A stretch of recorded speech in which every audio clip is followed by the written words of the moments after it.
બધાને આવડી જાય એટલી સરળ રીતથી આજે કચોરી બનાવીશું. કચોરીમાં પડ બનાવવાની જ ખૂબી છે. પછી તમે મેંદાનું બનાવો કે ઘઉંના લોટનું, લાંબા સમય સુધી ક્રિસ્પી અને ખસ્તા રહે, સાથે કચોરીનો કલર એક જ સરખો આવે એ માટે વિડીયોમાં બધી જ ટિપ્સ આપેલી છે.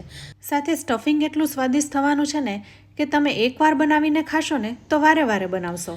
એટલે આ વિડીયોમાં આપેલી બધી ટિપ્સને ફોલો કરીને તમે કોઈ પણ પ્રકારની કચોરી બનાવશો તો એકદમ મસ્ત જ બનશે. તો ચાલો શરૂઆત કરીએ કચોરી બનાવવાથી. આજે આપણે આ કચોરી શિયાળામાં મળતા લીલા ચણાના ઉપયોગથી કરીશું. તો અહીં મેં ટોટલ 1.5 કપ જેવા એટલે કે વજનમાં 250 ગ્રામ જેવા ચણા લીધા છે. શિયાળામાં મળતા લીલા ચણાનું શાક તો તમે ઘણીવાર ખાધું હશે, પણ શું તમે ક્યારે કચોરી બનાવી છે?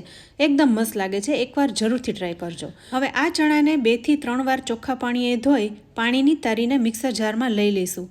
ચણાને અધ કચરા વાટી લેવાના છે. આ કચોરીનું સ્ટફિંગ છે ને એકદમ ચટપટું કરવાનું છે, એટલે તીખા મરચાંનો ઉપયોગ કરવાનો છે. તો 7 થી 8 લીલા તીખા મરચાં લઈ લીધા છે અને 1 ઇંચ આદુના ટુકડાને ઝીણું સમારી ઉમેરી દઈશું. હવે અહીં ચણાને અધ કચરા વાટી લેવાના છે, સાવ પેસ્ટ નથી કરવાની. એટલે મિક્સરના પલ્સ મોડ ઉપર 7 થી 8 સેકન્ડ ફેરવશો ને તો સરસ વટાઈ જશે. લીલા ચણા એકદમ સોફ્ટ આવતા હોવાથી થોડા આખા ભાગા રહી જાય ને તોય કાંઈ વાંધો નહીં. તો બસ અહીં ચણા છે એ વટાઈ ગયા છે અને તમે ટેક્સચર જોઈ શકો છો. હવે આને કૂક કરવાના છે. તો કડાઈમાં 3 ચમચી જેવું તેલ મૂકીશું. તેલ ગરમ થઈ જાય એટલે અડધી નાની ચમચી જીરું અને 1 ચમચી જેવી વરિયાળી ઉમેરીશું. વરિયાળીથી આ કચોરીમાં એકદમ સરસ ફ્લેવર આવે છે. તો જીરું અને વરિયાળી બરોબર સતળાઈ જાય ત્યારબાદ ચણાને પણ ઉમેરી દઈશું. અહીંયા ચણાને થોડા ઘણા કૂક કરી લઈશું. ચણા લીલા અને તાજા છે એટલે એમાં થોડો ઘણો પાણીનો ભાગ તો છે જ, અને આમાંથી જ સ્ટફિંગ બનાવવાનું હોવાથી બાઇન્ડિંગ પણ સરસ આવી જાય અને ચણાની જે કચાશ હોય ને એ પણ દૂર થઈ જાય. અહીંયા છે ને થોડુંક સ્વાદ પ્રમાણે મીઠું ઉમેરી દઈશું, એટલે હજુ ચણામાં જેટલું પાણી હોય ને એ છૂટી જાય. તો ફરી મિક્સ કરીને 5 મિનિટ જેવું કૂક કરીશું.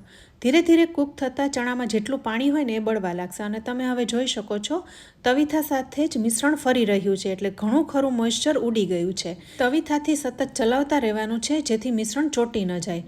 5 થી 7 મિનિટ પછી મિશ્રણમાંથી ઘણું ખરું પાણી ઉડી ગયું છે. તો હવે ગેસને બંધ કરી દઈશું અને મિશ્રણને આમ જ કડાઈમાં ફેલાવી દઈશું જેથી મિશ્રણ ઠરી જાય. હવે કડાઈને ગેસ ઉપરથી નીચે ઉતારી લઈશું અને ઠરવા દઈશું. મિશ્રણ અહીં ઠરી ગયું છે અને તમે જોઈ શકો છો મિશ્રણ એકદમ છૂટું થઈ ગયું છે.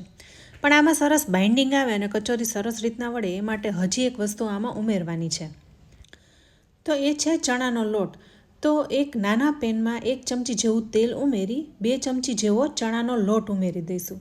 ચણાના લોટથી શું થશે, એક તો કચોરી સ્વાદિષ્ટ થશે અને બાઇન્ડિંગ પણ સરસ આવી જશે. એટલે તમારે કોઈ પણ સ્ટફિંગની કચોરી બનાવી હોય તો એમાં સ્ટફિંગમાં થોડો ચણાના લોટને શેકીને ઉમેરી દો ને તો સ્ટફિંગમાં બાઇન્ડિંગ સરસ આવે છે અને સ્વાદ પણ વધી જાય છે. એટલે ચણાના લોટને ખાસ ઉમેરવામાં આવે છે. તો ચણાનો લોટ શેકાઈ ગયો છે, તો હવે મિશ્રણમાં ઉમેરી દઈશું ને મિક્સ કરી લઈશું. હવે બધા મસાલા કરવાના છે. કચોરીનું સ્ટફિંગ એકદમ ચટપટું થાય ને એ રીતના કરવાનું છે. તો સૌથી પહેલાં 1 ચમચી જેવા અધ કચરા વાટેલા ધાણા ઉમેરવાના છે. ચણાને કૂક કરતી વખતે મીઠું ઉમેર્યું હતું પણ ઓછું લાગે છે એટલે થોડું ઉમેરી રહી છું. સાથે 1 ચમચી જેવો આમચૂર પાવડર ઉમેરવાનો છે. અહીંયા લીંબુનો ઉપયોગ ન કરવો, આમચૂર પાવડરનો જ ઉપયોગ કરવો. હવે ખટાશ બેલેન્સ થાય એ માટે 2 ચમચી જેવી ખાંડ ઉમેરવાની છે. હજુ આમાં થોડી વધારે વરિયાળી ઉમેરીશું. તો અડધી ચમચી વરિયાળી ઉમેરી 1 ચમચી જેવો ગરમ મસાલો ઉમેરીશું. અને સ્ટફિંગ એકદમ રીચ લાગે માટે થોડા કાજુ અને દ્રાક્ષ પણ ઉમેરીશું. એનાથી એકદમ સરસ ટેસ્ટી લાગે છે. હવે આ કચોરીમાં બધા મસાલા છે ને તીખાશ, ગળાશ, ખટાશ એ તમે તમારા સ્વાદ મુજબ ઉમેરી શકો છો. હવે અહીં લગભગ બધા જ મસાલા ઉમેરાઈ ગયા છે. તો સ્ટફિંગને મિક્સ કરી લઈશું. સ્ટફિંગને મિક્સ કરીને એકવાર ચાખી લેવું, જેથી ખટાશ ગળાશ ઓછી હોય તો એ વધારે ઉમેરી શકાય. તો સ્ટફિંગ અહીં ચાખતા મને થોડો આમચૂર પાવડર ઓછો લાગ્યો તો 1 ચમચી વધારે ઉમેરી રહી છું. અહીંયા મેં રેડીમેડ બજારમાંથી લાવેલો આમચૂર પાવડર ઉમેર્યો હતો જે ખટાશમાં ખૂબ જ ઓછો હતો. તો ફરી 1 ચમચી જેવું ઉમેરીને બધું જ મિક્સ કરી લીધું છે. હવે સ્ટફિંગ તૈયાર થઈ ગયું છે. તો જે સાઇઝની કચોરી બનાવી હોય એ રીતના ગોળા વાળી લઈશું. તો ફ્રેન્ડ્સ અહીં જોયું ને, કચોરીમાં કોઈ પણ પ્રકારનું સ્ટફિંગ કરવું હોય તો એમાં થોડો ચણાનો લોટ શેકીને ઉમેરી દશો ને તો બાઇન્ડિંગ પણ સરસ આવી જશે અને ટેસ્ટ પણ વધી જશે. તો આ ટીપ ખાસ યાદ રાખવાની. તો અહીં આપણે બધા ગોળાને વાળી લીધા છે. હવે કચોરી બનાવવા માટે લોટ બાંધવાનો છે, પણ આજે મેંદાનો નહીં પણ ઘઉંના લોટનો ઉપયોગ કરીશું. ઘઉંના લોટથી પણ કચોરીનું પડ એકદમ ખસ્તા અને ક્રિસ્પી થશે. બસ અહીં આપેલી બધી ટિપ્સને યાદ રાખવાની છે. તો સૌથી પહેલાં સ્વાદ પ્રમાણે મીઠું ઉમેરી દઈશું. અહીંયા 1 કપ જેવો ઘઉંનો લોટ લીધો છે. કચોરીનું પડ એકદમ ક્રિસ્પી અને ખસ્તા થાય એ માટે 3 ચમચી જેવું તેલ ઉમેરી દેવાનું છે. તેલ ઉમેરવામાં કચાશ ના કરવી, નહીંતર પડ લાંબા સમય સુધી ક્રિસ્પી નહીં રહે. હવે તેલને લોટમાં મિક્સ કરી લીધું છે. ત્યારબાદ થોડું પાણી ઉમેરીને કઠણ લોટ બાંધવાનો છે. એટલે થોડું પાણી ઉમેરીને લોટને બાંધી લઈશું. એકસાથે વધારે માત્રામાં પાણી ના ઉમેરી, નહીંતર લોટ ઢીલો થઈ જશે. લોટ ઢીલો થયો ને તો કચોરીનું પડ જરાય સારું નહીં બને. એટલે આ વાતનું ખાસ ધ્યાન રાખવાનું. તો અહીંયા થોડું પાણી ઉમેરીને કઠણ લોટ બાંધી લીધો છે. આ લોટને 10 મિનિટ રેસ્ટ આપીશું.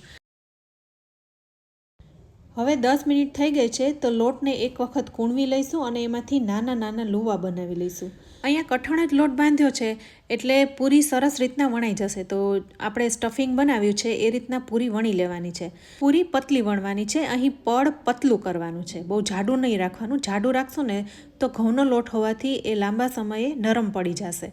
એટલા માટે પતલી પૂરી વણી લેવાની. હવે પૂરીની બોર્ડર ઉપર પાણી લગાવી દઈશું અને વચમાં સ્ટફિંગ મૂકીને પૂરીની બોર્ડરને ઉપર લેતા જઈ ફોલ્ડ કરતા જઈ સીલ કરી દેવાની છે, જેથી કચોરી ક્યાંયથી ખુલે નહીં.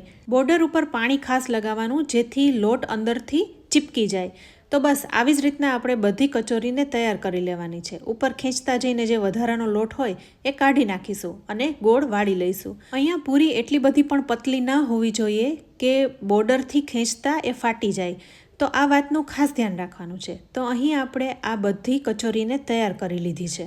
હવે આ કચોરી લાંબા સમય સુધી ક્રિસ્પી રહે એ માટે ખાસ રીતથી તળવાની છે. એમાં તેલનું ટેમ્પરેચર જ મેઇન છે.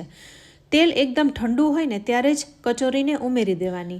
જો તેલ એકદમ ગરમ થઈ ગયું હશે અને પછી તમે કચોરી ઉમેરી તો પડ ઉપર બબલ્સ આવી જશે, જે દેખાવમાં જરાય સારું નહીં લાગે. કચોરીનું પડ ઉપરથી એકદમ લીસું, કડક અને એક સરખા કલરનું થાય ને એ માટે તળવામાં ખાસ ધ્યાન રાખવાનું છે. તો તેલમાં 5 કચોરી ઉમેરી દીધી છે. હવે થોડી ઘણી સેટ થઈ જાય પછી એને ઝારાથી સાઈડ ચેન્જ કરીશું. જો તમને ઝારો ન ફાવે તો ચમચીથી પણ એની સાઈડ ચેન્જ કરી શકો છો. ગેસની ફ્લેમ લો જ રાખવાની છે, હાઈ નથી કરવાની. પણ ધીરે ધીરે કચોરી ગરમ થશે એમ તેલમાં બબલ્સ આવતા જશે અને કચોરી તળાતી જશે. હવે થોડી ઘણી તળાઈ જાય પછી તમે જોઈ શકો છો કચોરીનું ઉપરનું પડ એકદમ લીસું થયું છે, જરાય બબલ્સ નથી આવ્યા અને કડક થવા લાગ્યું છે. હવે એક સરખો કલર આવે ને એ માટે હવે ઝારાથી એને સતત ચલાવતા રહેવાનું છે, જેથી બધી બાજુથી કચોરીનો કલર એક જ સરખો આવે. તો 8થી 10 મિનિટમાં કચોરી તળાઈ જશે. હવે એવી જ રીતના આપણે બાકી રહેલી કચોરીની પણ એકી સાથે તેલમાં ઉમેરી દીધી છે. ચમચીથી ચલાવતા રહીશું અને એક જ સરખો કલર આવી જાય પછી તેલમાંથી બહાર કાઢી લઈશું. કચોરીને લો ફ્લેમ ઉપર ધીરે ધીરે તળવાની છે. તો તમે જોઈ શકો છો કચોરીનો કલર એકદમ સરસ આવી ગયો છે, એક પણ ખુલ્લી નથી અને તેલ પણ ચોખ્ખું રહ્યું છે. તો ફ્રેન્ડ્સ, આવી રીતના આપણે બધી કચોરીને તૈયાર કરી લીધી છે. તો ફ્રેન્ડ્સ, અહીં જોઈ શકો છો ને કચોરી કેટલી સરસ તૈયાર થઈ છે, એક પણ ખુલ્લી નથી. તો ફ્રેન્ડ્સ, આ વિડીયો જોઈને હવે તમને ખ્યાલ આવી ગયો હશે કે કચોરીમાં સ્ટફિંગ કેવી રીતના તૈયાર કરવું, સાથે કચોરીનું પડ એકદમ લાંબા સમય સુધી ક્રિસ્પી અને ખસ્તા રહે એ માટે લોટ કેવી રીતના બાંધવો અને કેવી રીતના તળવી જેથી કચોરી એકદમ સરસ થાય. તો ફ્રેન્ડ્સ, આપણે એ જ રીતના બનાવી તો કચોરી એકદમ સરસ થઈ છે. તમને ખોલીને પણ બતાવું તો એકદમ ક્રિસ્પી અને સાથે સોફ્ટ થઈ છે. ઉપરનું પડ પણ પતલું છે. આ કચોરીને હું આંબલીની ખટ્ટી મીઠી ચટણી સાથે સર્વ કરી રહી છું, જેથી એકદમ ચટપટી લાગે. તો ફ્રેન્ડ્સ, તમને આજની આ રેસીપી કેવી લાગી? અત્યારે માર્કેટમાં લીલા ચણા ખૂબ જ આવી રહ્યા છે, તો તમે પણ આ રીતના ઘરે કચોરી બનાવશો ને તો બધાને બહુ જ ભાવશે. તો જો આજનો આ વિડીયો ગમ્યો હોય ને તો લાઇક અને શેર કરજો. સાથે અમારી ચેનલ કિચન સિરીઝને સબસ્ક્રાઈબ કરી લેજો. અમારા આ ફેસબુક પેજને પણ લાઇક કરી ફોલો કરી લેજો. તો ફરી મળીશું એક ઉપયોગી રેસીપી સાથે. ત્યાં સુધી આવજો.